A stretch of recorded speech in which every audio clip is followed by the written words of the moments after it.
Hello students, welcome to little zoologist. इस video में मैं आपको बताने वाला हूँ एम्स बीएससी नर्सिंग और पैरामेडिकल कोर्सेज के बारे में डिटेल में, यानी कि कौन से कॉलेजेस में आपको ये कोर्सेज मिलेंगे, इनकी फ़ी कितनी है, कितने साल की ड्यूरेशन है और भी कई सारी चीज़ें आपको इस पर्टिकुलर वीडियो में बताई जाएंगी। सो वीडियो को एंड तक देख लेना। कोई डाउट हो तो कमेंट में बता देना या इंस्टाग्राम पे भी मुझे डीएम करके पूछ लेना। मैं पूरी कोशिश करूँगा आपकी क्वेरी को एड्रेस करने की। एंड वीडियो इन्फॉर्मेटिव लगे तो इसे लाइक कर देना, शेयर कर देना एंड चैनल को सब्सक्राइब कर देना। इतना तो करना बनता ही है। तो देखो, जैसा कि आप देख सकते हो 2022 के लिए एम्स वालों ने फाइनली जो प्रोस्पेक्टस है वो जारी कर दिया है।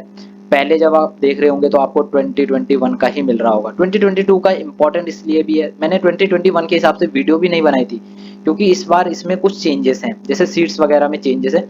इसीलिए जब तक 2022 का नहीं आया मैं वीडियो ही नहीं लेकर आया। अब आ गया है तो आपके लिए वीडियो ले आया मैं। ठीक है, तो सबसे पहले कुछ इंपॉर्टेंट डेट्स वगैरह देख लेते हैं हम, जो आपको जानना जरूरी है।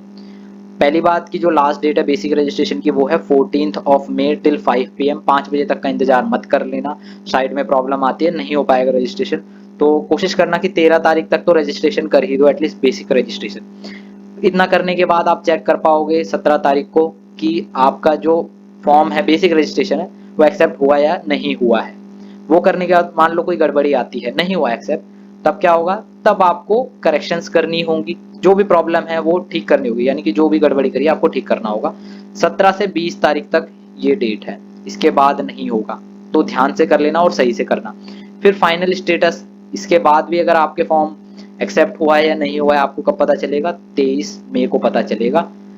ठीक है, इतना आपको ध्यान रखना है। बाकी प्रोस्पेक्टस 5 तारीख को अपलोड कर दिया है ऐसा इन्होंने कहा है, लेकिन 5 को नहीं हुआ था, बाद में ही हुआ था। क्लियर है। आपका कोड जनरेट हो रहा है 5 तारीख से। RUC कोड जनरेट कब से हो रहा है, 5 तारीख से। एंड लास्ट डेट कब तक है कोड जनरेट करने की, वो 27 तारीख है। एंड यही सेम डेट है फाइनल रजिस्ट्रेशन की, क्योंकि RUC कोड जनरेट होने के बाद आपको क्या करना है, फाइनल रजिस्ट्रेशन ही करना है, यानी कि फी पेमेंट करनी है आपको, एजुकेशनल क्वालिफिकेशन डालनी है, फी पेमेंट करनी है, सिटी चॉइस करनी है, बस खत्म। फाइनल रजिस्ट्रेशन कैसे करना है, RUC कोड कैसे जनरेट करना है, इसके ऊपर मैं अलग से वीडियो बना चुका हूं, तो अगर आपको नहीं पता तो जाके वो वीडियो देख लो, आपकी बहुत हेल्प होगी। बाकी ये डेट ध्यान रखना, 5 तारीख से स्टार्ट हो चुका है final registration and last date है 27 तारीख। क्लियर है, इतना हो गया होगा। बाकी फाइनल स्टेटस आपको कब पता चलेगा कि आपका जो फॉर्म है वो फाइनली एक्सेप्ट हुआ है या नहीं हुआ है। नहीं हुआ है तो आपको रीजंस भी बताएंगे, ऐसी बात नहीं कि बिना रीजन के बता देंगे। तो 2 तारीख को, 2 जून को बता दिया जाएगा कि आपका फॉर्म एक्सेप्ट हुआ है या नहीं हुआ है। मैं यहाँ पे एम्स के फॉर्म की बात कर रहा हूँ, मैं उन वाले फॉर्म्स की बात नहीं कर रहा हूँ जो कुछ बच्चे समझ रहे हैं। बाकी लास्ट डेट कब है, last date of submission of required document for BSc nursing paramedical and BSc nursing post basic. जैसे कि आपका जो एप्लीकेशन फॉर्म है वो रिजेक्ट हो गया है, अब उसके बाद भी आपको एक और मौका मिलेगा, लास्ट डेट दी जाएगी। लास्ट डेट क्या है, 7 तारीख है। 7 तारीख 5 बजे तक आपको जो भी डॉक्यूमेंट मांगे वो अपलोड करने होंगे, तब जाके आपका फॉर्म एक्सेप्ट होगा। देखो ये ध्यान रखना, ऑनलाइन ही अपलोड होना है, ऐसा नहीं है कि जा रहे हो भाई एम्स में कि मैं वहां जमा कर दूंगा, ऐसा कुछ नहीं होने वाला, ऑनलाइन ही अपलोड होना है, इस चीज का आपको ध्यान रखना है। तो 7 तारीख 7 जून फाइनली, तब तक आप अपना फॉर्म पूरी तरीके से सबमिट कर सकते हो। अगर उसके बाद भी नहीं होगा तो भाई फिर तो कुछ नहीं होने वाला, तो 7 तारीख तक कर देना यार, और जैसी जैसी चीजें मैंने बताई है वैसी फॉलो कर लेना, तो कोई भी गड़बड़ी नहीं होगी। क्लियर है। बाकी एडमिट कार्ड कब आएगा, तो देखो BSc नर्सिंग के लिए जो एडमिट कार्ड है वो 11 तारीख को आ जाएगा। टेंटेटिव डेट है, अभी हम टेंटेटिव डेट के हिसाब से चल रहे हैं। बाकी BSc nursing post basic and paramedical courses के लिए 13 तारीख है। एग्जाम कब होगा BSc नर्सिंग का, टेंटेटिव तो नहीं है यहाँ पे, तो कंफर्म ही बताया हुआ है 18 जून को है। And post basic and paramedical courses के लिए 25 जून को है। तो बेटा पढ़ना चालू कर दो अगर नहीं करा है तो, वैसे तो कर ही रहे होंगे तो। बाकी देखो इससे रिलेटेड भी मैं अलग से वीडियो बना दूंगा, क्वेश्चंस वगैरह प्रैक्टिस करवा देंगे और कैसे कैसे पढ़ना वो सारी चीजें बता दी जाएंगी। ठीक है, इतना आपको अब समझ में आ गया होगा, ये डेट्स आपको आई होप क्लियर होंगी। अब हम थोड़ा आगे का देख लेते हैं। यहाँ पे बताया गया है जैसे BSc कोर्सेज के लिए, BSc पोस्ट बेसिक का थोड़ा बताया हुआ है इन्होंने, अब ना डिटेल में बता रहे हैं कि सीट एलोकेशन कितनी है, कौन से उसमें क्या क्या चीजें प्रेजेंट हैं। जैसे आप देख सकते हो पोस्ट बेसिक के लिए मॉर्निंग शिफ्ट में एग्जाम होगा 25 जून को, सैटरडे को।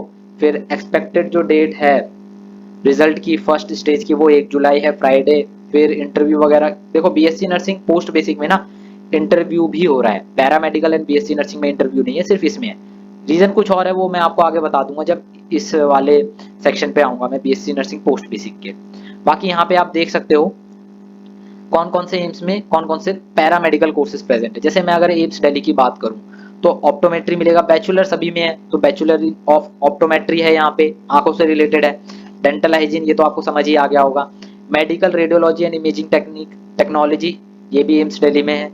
Operation theatre technology, OTT and dental operating room assistant, डोरा, ये भी एम्स दिल्ली में। तो एम्स दिल्ली में टोटल 5 पैरामेडिकल कोर्सेज प्रेजेंट है, ये आप देख सकते हो। बाकी एम्स भुवनेश्वर में बीएमएलटी है, मेडिकल लेबोरेटरी टेक्नोलॉजी है, देन एमटीआर है, मेडिकल टेक्नोलॉजी इन रेडियोग्राफी है, then medical technology in radiotherapy भी है। यहाँ पे ओटीएटी भी है, यानी कि operation theatre and anaesthesiology technology. तो मेरे हिसाब से देखो, ओटीटी करने से अच्छा तो ओटीएटी कर लेना। अगर आप एम्स भुवनेश्वर में एडमिशन लेने की सोच रहे हो, या जैसे वो तो एग्जाम के बाद ही होगा, खैर फिर भी मैं आपको बता रहा हूँ, अगर आपको लेना हो ना तो ये लेना, क्योंकि इसमें आपको ना एनेस्थेसियोलॉजी भी पढ़नी होगी। ये काफ़ी अच्छा क्या है, फील्ड है, कोर्स है, क्योंकि ओटी में इसका काफ़ी इस्तेमाल होता है।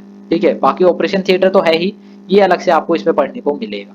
एम्स ऋषिकेश में आप देख सकते हो ऑप्टोमेट्री भी है, न्यूरो मॉनिटरिंग टेक्नोलॉजी भी है, यूरोलॉजी भी है, ऑर्थोपेडिक टेक्नोलॉजी भी है, रेडियोथेरेपी भी है, and same medical laboratory technology है, स्लिप टेक्नोलॉजी है, रेस्पिरेटरी थेरेपी है, medical radiology and imaging technology भी है। तो देख सकते हो आप एम्स ऋषिकेश में कितने ज़्यादा कोर्सेज हैं।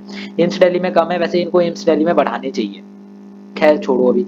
एम्स नागपुर में 2 ही कोर्सेज हैं, BSc lab technology and emergency medicine technician, ये है। अगर हम बात करें आगे कौन कौन से एम्स है, तो एम्स बिलासपुर है। एम्स बिलासपुर में आपको medical technology, dialysis therapy technology मिल जाएगा, एंड आपको एमआरआईटी भी मिल जाएगा, वहीं आपको एमएलटी भी मिल जाएगा। तो एम्स बिलासपुर में 3 कोर्सेज हैं। जोधपुर की अगर बात की जाए तो परफ्यूजन टेक्नोलॉजी है, आपको पता नहीं होगा, लेकिन AIIMS MSc in perfusion technology भी करवाता है। तो अगर आप उसमें इंटरेस्टेड हो तो परफ्यूजन टेक्नोलॉजी के जो कोर्सेज हैं वो आप पढ़ सकते हो एम्स जोधपुर में। क्या होते हैं हर किसी के बारे में मैं अलग से वीडियो ले आऊँगा, एक सिंगल वीडियो में तो बहुत लंबा हो जाएगा। तो परफ्यूजन टेक्नोलॉजी क्या है, सिलेबस क्या है, क्या पढ़ना होता है, ये सारी चीज़ें इनके लिए मैं अलग से वीडियो ले आऊँगा, डोंट वरी। बाकी रेडियोथेरेपी टेक्नोलॉजी है जोधपुर में, वही radiology and radiography and medical imaging technology भी है, ऑपरेशन थिएटर टेक्नोलॉजी भी है जोधपुर में, एंड बेबीनगर में है एमएलटी एंड एमएलटी रेडियोग्राफी है।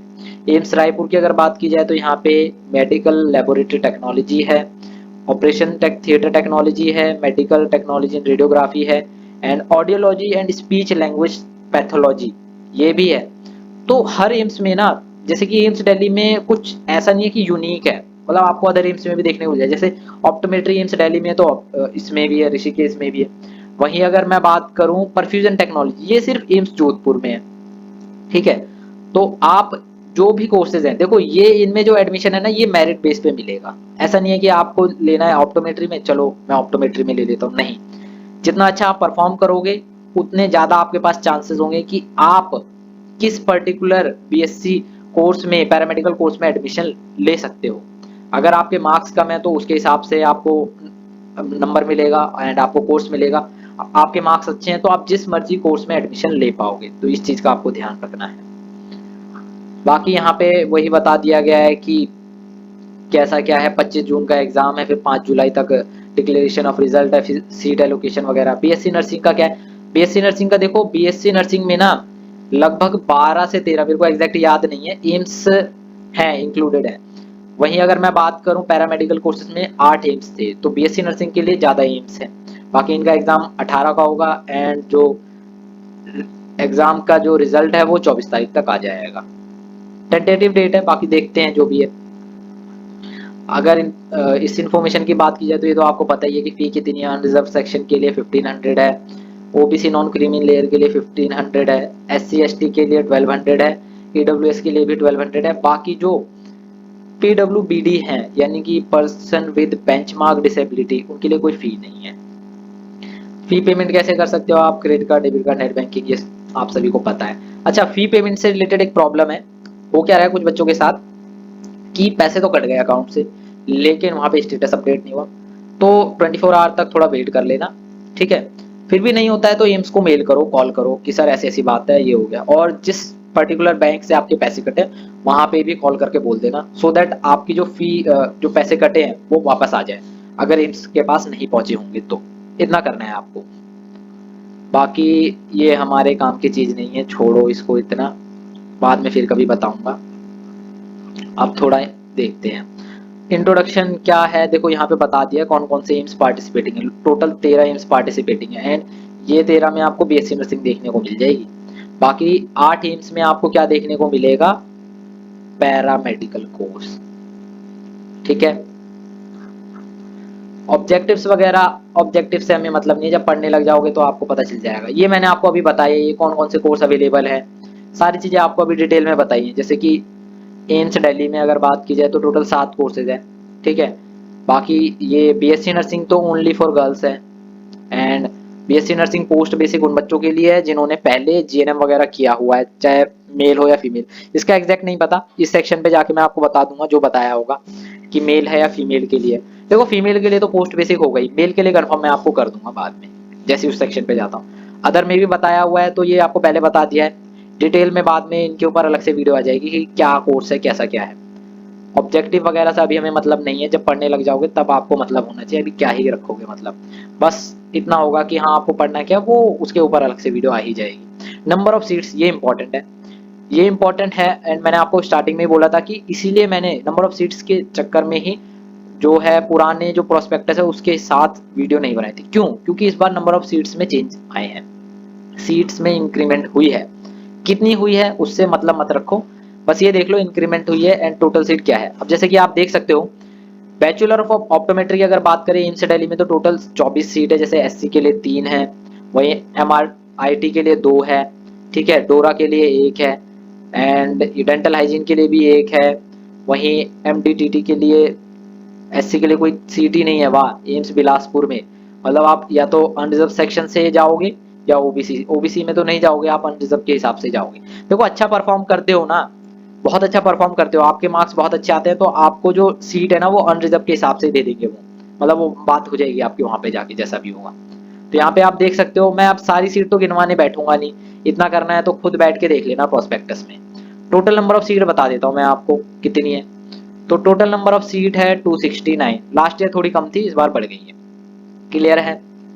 बाकी अगर हम बात करें BSc nursing only female candidates, भाई ऐसा क्यों, लड़कों के लिए भी ले आओ एम्स में बीएससी नर्सिंग, हो जाए तो अच्छी बात है। टोटल नंबर ऑफ सीट्स देख लो कुछ 941 है, एंड लास्ट ईयर ना इससे कम थी, आई गेस 800 समथिंग कुछ थी। ऑफ कोर्स कम होगी तो 800 में ही होगी, इससे कम ही थी, ठीक है। मेरे को एग्जैक्ट याद नहीं है और हमें अभी उससे मतलब भी नहीं होना चाहिए, इंक्रीमेंट हो गई है ना वही बहुत है हमारे लिए। तो नंबर ऑफ सीट बढ़ गई है, इस चीज़ का ध्यान रखना है। ये आप देख सकते हो कौन से एम्स में कितनी सीट्स हैं। जैसे कि अगर मैं एम्स दिल्ली की बात करूँ तो 14 सीट्स हैं, एसटी पीडब्ल्यूबीडी की 1 है, वहीं ईडब्ल्यूएस की 10 है, अनरिजर्व पीडब्ल्यूबीडी की 2 है, अनरिजर्व के लिए 37 है, ओबीसी के लिए 25 है। तो ये देख लो उसके हिसाब से अपना कर ला। देखो मैं तो सजेस्ट करूंगा आप अपनी जो मेहनत है बहुत अच्छे से करो, एंड आप अनरिजर्व के हिसाब से ही कम्पीट करना। ये मत सोचना कि मैं एससी हूँ, एसटी हूँ या ओबीसी हूँ तो मेरे को नंबर कम लगे ना, वो मत सोचना। आप ये सोचना कि आप का कंपटीशन सभी के साथ हो रहा है एंड आपको उसके हिसाब से ही प्रिपेयर करना है, क्लियर है। बाकी यहाँ पे बताया हुआ है कि जैसे पोस्ट बेसिक के लिए क्या है। अब पोस्ट बेसिक में क्या है कि जिन बच्चों ने बाहर से जीएनएम वगैरह किया हुआ है, जो बाहर के बच्चे हैं उनके लिए सीट 30 है, एंड वही जो एम्स के बच्चे हुए हैं, डिपार्टमेंटल कैंडिडेट्स हैं, उनके लिए 20 सीट्स हैं। इतना आपको ध्यान रखना है। तो बाहर वाले बच्चों की 30 सीट्स हैं, जिनमें एससी की 4 हैं, एंड एसटी की 2 हैं, ईडब्ल्यूएस की 3 है, अनरिजर्व की 12 हैं। वहीं एम्स वाले जो बच्चे हैं उनकी 20 है, तो उनका तो अलग ही फायदा है। जो एम्स वाले बच्चे देख रहे हैं तो जरा कमेंट में बताओ कौन कौन हो। अब बात कर लेते हैं हम कोर्स की ड्यूरेशन की। तो देखो कोर्स की ड्यूरेशन की अगर बात की जाए, ऑप्टोमेट्री 3+1 4 साल की है। +1 का मतलब क्या है, ये इंटर्नशिप के लिए। वहीं radiography, radiology and imaging technology ये भी 4 साल की है। डेंटल हाइजीन एंड हाइजीन क्या है, डेंटल हाइजीन जो है ये क्या है 3.5 साल की। इसकी जो इंटर्नशिप है वो 6 महीने की है। बाकी में जिसमें +1 लिखा हुआ है वो 1 साल की इंटर्नशिप है। पोस्ट बेसिक 2 साल की है। बीएससी नर्सिंग जो 9 एम्स में है, 9 एम्स के लिए वो 4 साल की है, क्लियर है। एंड यहाँ पे 9 एम्स क्यों लिखा हुआ है, खैर छोड़ो, जितने भी एम्स होंगे उनमें सभी में 4 साल की है, उसके बाद भी इंटर्नशिप करनी होगी, यहाँ पे इन्होंने बताया हुआ नहीं है। मतलब 4 साल तो आपको देने ही है, यहाँ पे 3 साल आपको पढ़ना है, 1 साल आपको इंटर्नशिप करनी है। बाकी एम्स भुवनेश्वर में एमएलटी 3 की है, ज़्यादातर कोर्सेज देखो 3 साल के ही है आपके, बाकी 3 और 4 साल के हैं, इससे ज़्यादा तो इससे 3 से तो कम की ड्यूरेशन है ही नहीं ना एक्चुअली में। ये देख सकते हो आप, जैसे ऑप्टोमेट्री 4 है, यूरोलॉजी 4 है, स्लिप टेक्नोलॉजी 4 है, ये सारे 4 साल के हैं। +1 का मतलब 1 साल इंटर्नशिप है। वहीं अगर लैब टेक्नोलॉजी देखो सब में लिखा ही हुआ है 1 ईयर इंटर्नशिप, समझ गए? तो ये देख लो 6 महीने की इंटर्नशिप है इसमें परफ्यूजन टेक्नोलॉजी में।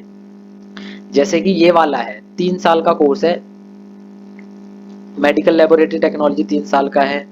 ये सारी चीज़ें इसमें बताई हुई है, तो देख लेना ये। अब ये तो खुद से पढ़ना होगा ना, इतनी ज़्यादा डिटेल में जाके करना क्या है, अभी बाद में देखना है। सीट रिजर्वेशन की अगर बात कीजिए, जो नॉर्मल रिजर्वेशन होता है वही रहता है, यानी कि ओबीसी वालों की 27% है, एससी वालों की 15 है, एसटी वालों की 7.5 है, ईडब्ल्यूएस की 10% है। तो ये जो हमेशा से आया वही है, ऐसा कुछ नहीं है। इतने देख लेना, इसमें हमें ध्यान नहीं देना, ये थोड़े ध्यान देने वाली चीज़ है, ये इम्पोर्टेंट चीज़ है। एक बार मैं इसे जरा रेड कलर का कर लिया, ठीक है। तो ओबीसी वालों के साथ क्या है, नॉन क्रीमी वालों के साथ क्या है कि उनको ना अपना जो सर्टिफिकेट है रिन्यू करवाना होता है। तो डेट यहाँ बताई हुई है, एग्जाम की डेट है 18 जून। तो इशू डेट क्या होनी चाहिए, 19/6 से 18/6, 19/6/21, यानी कि 1 साल का होना चाहिए। मैं तो सजेस्ट करूंगा कि एग्जाम से पहले रिन्यू करवा लेना अगर डेट आती है तो। पोस्ट बेसिक के लिए भी सेम चीज बताई हुई है, बस एग्जाम डेट के हिसाब से इन्होंने बोला हुआ है। ओबीसी के केस, ईडब्ल्यू के केस में भी यही है, देखो रिन्यू डेट 1/4/22 से 18/6/22, ठीक है। एटलीस्ट इसकी बेस की होनी चाहिए डेट। तो जो ईडब्ल्यूएस वाले बच्चे हैं तो उसको ना ईडब्ल्यूएस सर्टिफिकेट को रिन्यू करवा लेना जरूरी है, वरना एडमिशन के टाइम पे प्रॉब्लम होगी। बस यही इंपॉर्टेंट चीज़ है जो आपको ध्यान रखनी है। Criteria for economically weaker section and OBC का वो मैंने आपको बता दिया है। फालतू की चीज़ें देखो मैं नहीं बताने वाला आपको, काम की चीज़ें ही बता रहा हूँ मैं आपको, ठीक है। सीट एलोकेशन की बात तो वो आपको एग्जाम के बाद ही ज़्यादा पता चलेगी। बस शॉर्ट लिस्टेड कैंडिडेट्स को मेरिट लिस्ट में उनका नाम आ जाएगा, फिर ऐसे स्टेज 1 स्टेज 2 के लिए होगा। एडमिशन रिक्वायरमेंट की अगर बात की जाए तो देखो ये तो आपको ही पता है कि आप इंडियन नागरिक होने चाहिए, एज आपकी एटलीस्ट 17 साल तो हो जानी चाहिए, ठीक है। एंड 12th पास होनी चाहिए, आप अपीयरिंग में हो तो भी चलेगा, ठीक है। बाकी और तो कुछ खास इसने बोला नहीं है, जैसे कि ऑप्टोमेट्री वगैरह इन सब के लिए आप सबके पास 10+2 पास होनी चाहिए, और इंग्लिश, फिजिक्स, केमिस्ट्री, बायोलॉजी और मैथ्स आपने पढ़ी होनी चाहिए। आपने जब एजुकेशनल क्वालिफिकेशन डाली होगी तो आपको पता होगा आपने क्या फील करा था। वहीं अगर मैं बात करूं बीएससी नर्सिंग के लिए तो मिनिमम 55% होनी चाहिए general, OBC, non creamy layer and EWS candidates के पास। 55% तो ज़्यादातर बच्चों को आ ही जाती है। बाकी एससी एसटी वालों के लिए 50% दिया हुआ है, एग्रीगेट मार्क्स जो है, परसेंटाइल जो है। एम्स दिल्ली के लिए वही सेम चीज़, फिजिक्स, केमिस्ट्री, इंग्लिश, बायोलॉजी और मैथमेटिक्स वो बताया हुआ है। कोई सा भी आप चूज कर सकते हो बायोलॉजी और मैथमेटिक्स एग्जाम के टाइम पे, वो मैं आपको आगे बता दूंगा। बाकी सारे एम्स में भी सेम है, कुछ नया नहीं है जो मैं आपको बताऊं, सब में सेम है। मार्क्स इतना ध्यान रखना, जैसे एससी वालों के लिए 50% है तो बाकी के लिए 55%, इससे ज़्यादा और कुछ नहीं है, इतना ही है। नागपुर वगैरह तो ये मैं बता नहीं रहा हूँ आपको, ठीक है। वहीं अगर बात की जाए, जैसे ये बता रखा है note for AIIMS BSc nursing course के लिए only female candidates are eligible. तो इन्होंने यही बोला हुआ है कि ठीक है आपकी 12th पास होनी चाहिए, एंड जो रिजल्ट वगैरह है 30 जून से पहले डिक्लेयर होना चाहिए, ये सारी चीज़ें बताइए। Candidate who are due to appear at the qualifying exam, अच्छा बट ये है उन बच्चों के लिए जिन्होंने पहले दे दिया। अब ऐसा है कि कुछ बच्चों का रिजल्ट अवेटेड होगा तो कोई बात नहीं, ठीक है, तो वो भी अप्लाई कर पाएंगे एडमिशन के लिए। जिनका रिजल्ट अवेटेड है ये बताया हुआ वेटिंग रिजल्ट में, देखो क्लियर है इतना। पोस्ट बेसिक के लिए तो आपकी 10+2 तो होनी ही चाहिए, या अगर 10+1 है तो वो कब होनी चाहिए आपकी 1986 से पहले। एंड आपका जीएनएम का होना चाहिए डिप्लोमा, एंड आपकी रजिस्ट्रेशन भी होनी चाहिए। साथ में 6 मंथ का एक सर्टिफिकेट भी होना चाहिए, चाहे ओटी टेक्निक्स में हो, ऑप्थेल्मिक नर्सिंग में हो, लेप्रोसी नर्सिंग में हो या टीबी नर्सिंग में हो, साइकाइट्रिक नर्सिंग में हो या न्यूरोलॉजिकल नर्सिंग में हो, और भी अदर जो न्यूरो सर्जिकल नर्सिंग है या कम्युनिटी हेल्थ नर्सिंग है, इन सब में किसी एक में 6 मंथ का कोर्स होना चाहिए, इतना आपको ध्यान रखना है। अब जैसे आपका एग्जाम क्लियर हो गया, उसके बाद क्या होगा, उसके बाद आपको बुलाया जाएगा इंटरव्यू के लिए। ये सारी चीज़ें आपको बता चुका हूँ, नहीं बता रहा हूँ मैं। कोड वगैरह बताया हुआ है, तो कोड आपको पता है, आप वैसे देख लोगे। जैसे दिल्ली के लिए क्या है, DL01 है, गुवाहाटी के लिए AS01 है। सिटी सेंटर एंड कोड वो आप देख लेना, जब सिटी चॉइस में आ जाएगा, उसकी चिंता मत करो, ठीक है। ये आपको मैं बता चुका हूँ। हाँ, BSc नर्सिंग के लिए देखो, BSc नर्सिंग के लिए क्या है, देखो 4 सेक्शन होंगे ABCD, जिसमें physics chemistry biology and general knowledge होगी। जो PCB है, फिजिक्स केमिस्ट्री बायोलॉजी, ये 30 मार्क्स के होंगे, जनरल नॉलेज है 10 मार्क्स के, तो टोटल 100 मार्क्स के होंगे। इस चीज़ का आपको ध्यान रखना है। वहीं ये आपको पता ही है कि कितने मार्क्स मिलेंगे, ठीक है। देखो जो पैरामेडिकल कोर्सेज हैं वो उनका क्या होगा, ये 1 घंटा 1.5 घंटे का पेपर होगा, जिसमें 30 क्वेश्चन, 4 सेक्शन होंगे, 30 क्वेश्चन हर उसमें होंगे, physics chemistry biology and mathematics. अब ऐसा है कि बच्चे या तो मैथ्स को चूज कर सकते हैं या बायोलॉजी को, तो आपकी श्रद्धा है, चाहे मैथमेटिक्स वाला पोर्शन चूज करना या बायोलॉजी वाला पोर्शन चूज करना। क्लियर है। बाकी उसके हिसाब से आपकी मेरिट लिस्ट आएगी। यहाँ देखो एक इंपॉर्टेंट चीज हाईलाइट भी की है, मैंने भी की है। Those candidate who have joined any BSc course, his or her original certificate will be retained. जो बच्चे कोई भी BSc कोर्स को ज्वाइन करेंगे तो उनके ओरिजिनल सर्टिफिकेट को रिटेन रख लेंगे वो लोग, ठीक है। कंप्लीशन से पहले नहीं देंगे, यानी कि कोर्स कंप्लीट होने से पहले ओरिजिनल सर्टिफिकेट नहीं मिलेंगे। अगर किसी बच्चे ने, जैसे कि if a candidate who join any BSc paramedical course और BSc नर्सिंग लीव्स, अगर उसे छोड़ना है कोर्स से पहले in between, shall be liable to pay a some of 5000, 5000 की कंपनसेशन फी देनी पड़ेगी, ठीक है। इस चीज का आपको ध्यान रखना है। वैसे तो बॉन्ड भी भरा जाता है अलग से, ये बस कंपनसेशन फी बताई है इन्होंने, ध्यान रखना। बाकी कट ऑफ क्या है, वही 50%, 45, ध्यान मत दो, इससे ध्यान ही मत दो बिल्कुल भी। कट ऑफ इतनी रहेगी तब भी क्या फायदा, नंबर तो फिर भी नहीं आने वाला आपका। तो आपको तो हाई एम करना है, एम्स में हाई एम करना है, ठीक है।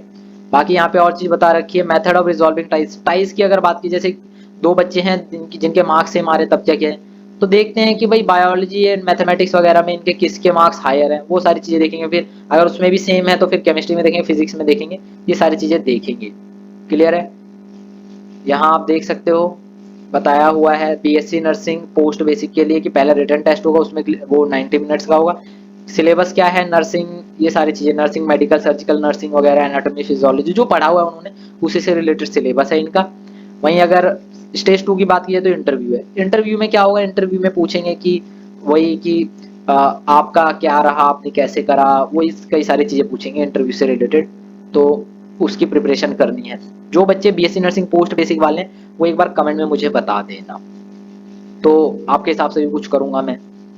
बाकी method of online seat allocation, क्या इसकी अभी जरूरत है, नहीं बता रहा हूं मैं अभी, आपको इसकी जरूरत नहीं है, सोचो भी मत, ठीक है। यहाँ देखो इंपॉर्टेंट में कुछ बताया हुआ है, candidate who are already pursuing BSc course or equivalent course in any subject but have not completed shall be considered, however they must report to concerned institute and deposit original document और DD of, ये देख लो मैंने बोला था ना, ये रहा bond, 1 lakh का DD देना पड़ेगा एज सिक्योरिटी डिपॉजिट। वही बोल रहे हैं कि जो बच्चे पहले से BSc कोर्स कर रहे हैं या उसके इक्विवेलेंट का कोर्स कर रहे हैं कहीं और से या कहीं से भी, तो आपको जो कंसर्न इंस्टीट्यूट है वहां बताना पड़ेगा, ओरिजिनल डॉक्यूमेंट देने पड़ेंगे अपने, और उसके अलावा या आपको 1 लाख का जो है DD जमा करवाना पड़ेगा, ठीक है। सिक्योरिटी डिपॉजिट जो है, जो आपने अभी ये जमा करा है, ये आपको वापस मिल जाएगा जब आप ओरिजिनल डॉक्यूमेंट जमा कर दोगे 5 दिन के अंदर। क्लियर है इतना। बाकी यहाँ पे मार्किंग स्कीम वगैरह तो देख लो, क्या है मार्किंग स्कीम की अगर हम बात करें, अगर आप सही करते हो तो +1 मिलेगा, गलत करते हो तो -1/3 मिलेगा, कट जाएगा। नेगेटिव मार्किंग भी है इसका मतलब, एंड अटेम्प्ट नहीं करोगे तो उसमें तो कोई मार्क्स आपको मिलेंगे नहीं। ये बेसिक मार्किंग स्कीम है, इतना ध्यान रखना है आपको। बस ये ऑनलाइन करते वक्त बस दिखा रहा है, जैसे आप चूज कर ले तो ग्रीन आ जाएगा, रॉन्ग मतलब वो तो गलत का ही है। हेल्ड फॉर रिव्यू के लिए आपका ऐसा ये कलर आ जाएगा, ठीक है, इतना आपको ध्यान रखना है। बाकी फॉरेन स्टूडेंट्स के लिए एडमिशन रिक्वायरमेंट, उनकी तो फी नहीं, एक्चुअली उनकी जो सीट्स है वही बड़ी कम है, 1-5 बहुत कम है इनकी। तो फॉरेन वाले बच्चे तो मुझे नहीं लगता कि देते होंगे, बहुत कम ही बच्चे देते होंगे। बाकी एप्लीकेशन फिल कैसे करना है, अब ये तो देखो पूछो मत, ये मैं आपको बता चुका हूँ। एडमिशन के टाइम पे क्या चीज़ें चाहिए, एडमिशन के टाइम पे आपके पास क्या क्या चीजें होनी चाहिए वो मैं आपको अभी बता दे रहा हूँ, बाकी रिजल्ट के बाद भी मैं आपको बताऊंगा, डोंट वरी। मतलब वीडियो आती रहेंगी, ऐसी टेंशन मत लेना। जैसे आपको ना अपना एडमिट कार्ड रिटेन करके रखना है, बाकी जो आपकी मार्कशीट है 10-12 की वो तो रखनी ही है आपको, जो आपका रिजल्ट आएगा वो आपको साथ में रखना। माइग्रेशन सर्टिफिकेट भी मांगेंगे ये, तो माइग्रेशन सर्टिफिकेट अगर आपका नहीं निकला है तो जाके निकलवा लेना। And no no objection certificate भी लग सकता है अगर जो लोग एम्प्लॉयड हैं। बाकी अगर आप फिजिकली डिसेबल्ड हो तो उसका भी सर्टिफिकेट लगेगा, कास्ट सर्टिफिकेट वगैरह भी लगेगा, ठीक है। रिजल्ट के डिक्लेरेशन के बाद आपका कास्ट सर्टिफिकेट वो मांगेंगे। एंड कुछ केसेस में बोल सकते, जैसे यहाँ लिखा है, मैंने पता करा था, तो वो तो कह रहे थे जो बच्चे पढ़ रहे हैं एक्चुअली में, मैंने उनसे पता करा था, वो कह रहे थे कि ओबीसी और एससी सर्टिफिकेट तो बस उन्होंने देखा है, ऐसा कुछ नहीं मांगा कि डिस्ट्रिक्ट मजिस्ट्रेट के साइन करवा के लाओ, ऐसा कुछ नहीं। क्योंकि जो आपका ना सर्टिफिकेट होता है उसमें पहले से ही साइन होते हैं, इसीलिए। बाकी इन केस अगर लगेगी तो आप ना ये पहले से करवा के रख लेना। ओबीसी वाले ध्यान रखो कि आपको ना अपना सर्टिफिकेट रिन्यूड करवा के रखना है, ध्यान रखना है इस चीज का, वरना एडमिशन के टाइम पे आपको दिक्कत हो सकती है, पहले बता रहा हूँ मैं, ठीक है। बाकी ये चीजें मैंने आपको पहले ही बता दी थी कि इशू डेट वगैरह क्या है, तो इस चीज का आपको ध्यान रखना है। क्लियर है? चलो, तो बस मेडिकल एग्जामिनेशन के बारे में हम बाद में बात करेंगे। यहाँ देख लो फीस के बारे में, अगर फीस की हम बात करें तो रजिस्ट्रेशन फी 25 रुपये है, वही एडमिशन के टाइम की बात करें। ट्यूशन फी जैसे बीएससी नर्सिंग के लिए 600 है, वहीं 4 साल की ड्यूरेशन के लिए। वहीं पोस्ट बेसिक के लिए 200 है, ऑप्टोमेट्रिक के लिए 300। ज़्यादातर जो हमारे पैरामेडिकल कोर्सेज है उनके लिए 300 रुपये है ट्यूशन फी, बहुत कम है ना। एंड पॉट मनी कितना लगेगा तो यहाँ पे ये बता दिया गया है, क्या होता है उसके बारे में हम फिर कभी चर्चा करेंगे। बाकी हॉस्टल रेंट, ठीक है। हॉस्टल रेंट से यहाँ मतलब क्या, देखो हॉस्टल रेंट से मतलब ये है कि पैरामेडिकल कोर्सेज में जो बच्चे एडमिशन लेंगे उनको हॉस्टल नहीं मिलेगा, यानी कि उनको अपने घर से या जहां भी वो रह रहे होंगे रेगुलर बेसिस पे अप डाउन करना होगा। हॉस्टल सिक्योरिटी जो नर्सिंग वाले बच्चे उनको 1000 देनी होगी। फीस बहुत कम है, मैं सच बता रहा हूँ। तो अगर आपका हो जाता है तो मतलब ये समझ लो कि बस कोई टेंशन ही नहीं, 4 साल की फीस आपको देनी होगी, ठीक है। 50 रुपये एक्स्ट्रा देने होंगे, वो एडमिशन के टाइम पे आपको बता देंगे। फी स्ट्रक्चर के बारे में मैं आपको अलग से वैसे डिटेल वीडियो में बता दूंगा। अब यहाँ पे सुनो, ये चीज बस बोली गई है, each candidate selected for admission in AIIMS Rishikesh. ये सिर्फ एम्स ऋषिकेश वालों के लिए बोला गया है और किसी के लिए नहीं बोला। जो एम्स ऋषिकेश में बच्चे पढ़ेंगे उनके लिए इंपॉर्टेंट है ये, कि उनको फी कितनी देनी होगी। रेडियोथेरेपी टेक्नोलॉजी में फर्स्ट ईयर की 50,000, सेकेंड ईयर में भी 50,000, थर्ड ईयर में भी 50,000, तो टोटल कितनी होगी, 1.5 लाख हो गया। वहीं अदर जो हो गए इनके पैरामेडिकल के कोर्सेज में, उनमें जैसे कि आप देख सकते हो dental hygiene and dental operating room assistant के लिए फर्स्ट ईयर में 20,000 वन टाइम एडमिशन फी है, फिर आपको 33,200 देना सेकंड ईयर में, थर्ड ईयर में भी 33,200, ये सारी चीजें। अच्छा यहाँ लिखा हुआ है, सॉरी, फर्स्ट ईयर में आपको 20,000 देना है, फिर उसके बाद 33,200 और भरने हैं, फिर सेकंड ईयर में भरने हैं, फिर थर्ड ईयर में भरने हैं। यानी कि कहने का मतलब मेरा ये है कि एम्स ऋषिकेश में फी थोड़ी हाई है भाई, आप देख सकते हो ना, अदर एम्स के कंपैरिजन में फी इसकी हाई है, क्योंकि वहाँ पे फी बहुत कम होती है। अदर कोर्स में भी आप देख सकते हो, जैसे कि रेडियोथेरेपी वगैरह में हो गया, ठीक है, और other subject including dental hygiene वगैरह में 13,000 आपको फर्स्ट ईयर में वन टाइम एडमिशन फी देनी है, फिर 32,700 देने हैं उसके बाद, फिर सेकेंड ईयर में भी 32,700, फिर थर्ड ईयर में भी 32,700, ठीक है। और एंड पैरामेडिकल स्टूडेंट्स के लिए green plane trouser and blue light blue apron, ये इनका ड्रेस कोड है। वो तो खैर एडमिशन के बाद होगा, तो अभी क्या जान के करोगे। हॉस्टल एकोमोडेशन, यकीन ना आ रहा हो तो देख लो, एम्स में हॉस्टल एकोमोडेशन का सीन देख लो कि सिर्फ जो बीएससी नर्सिंग वाले बच्चे हैं उन्हीं के लिए हॉस्टल एकोमोडेशन है बस, ना और जो एम्स पैरामेडिकल में जो भी बच्चे आएंगे ना तो उनके लिए हॉस्टल एकोमोडेशन, ना ही बीएससी नर्सिंग पोस्ट बेसिक उनके लिए भी जो हॉस्टल है वो नहीं मिलेगा उन्हें। बाकी यहाँ बताया हुआ है hostel facilities not available for BSc paramedical student at AIIMS Rishikesh. AIIMS Rishikesh के लिए अलग से इन्होंने जारी किया है कि वहां पे जो बीएससी पैरामेडिकल स्टूडेंट होंगे उनके लिए भी हॉस्टल फैसिलिटी नहीं है। वहीं एम्स बीबीनगर में भी हॉस्टल फैसिलिटी अवेलेबल नहीं है बीएससी पैरामेडिकल स्टूडेंट्स के लिए। In any dispute the decision of superintendent of hostels will be final. वही अगर हॉस्टल में कुछ होता है तो जो हॉस्टल के सुपरिटेंडेंट है उनका डिसीजन फाइनल होगा, जो भी है, ठीक है। यहाँ पे अब स्टाइपेंड का बता रहे हैं तो स्टाइपेंड का भी सुन लो। जैसे कि ऑप्टोमेट्री में 500 पर मंथ तो मिलेगा, ठीक है, ये सबका स्टाइपेंड है।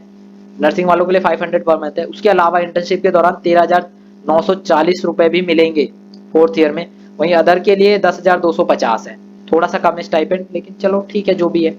एंड ये पर मंथ का होगा, ध्यान रखना है आपको। तो ये स्टाइपेंड है। लाइब्रेरी वगैरह तो आप सभी को पता ही है। बाकी इन सब से अब हमारा कोई मतलब नहीं है, ये अब आ गया एडमिशन, तो ये मैं आपको बता चुका हूँ। सो बच्चे, आज के लेक्चर में इतना ही, आज की इस वीडियो में इतना ही। आई होप आपको जो चीज़ें मैंने बताई हैं समझ में आई होंगी, एंड आपको ये जो वीडियो इन्फॉर्मेटिव लगी होगी। लगी है तो वीडियो को लाइक कर दो, शेयर कर दो, चैनल को सब्सक्राइब कर दो। बाकी मैं और भी वीडियो लेता आऊँगा, तो तब तक के लिए आप पढ़ते रहिए। धन्यवाद।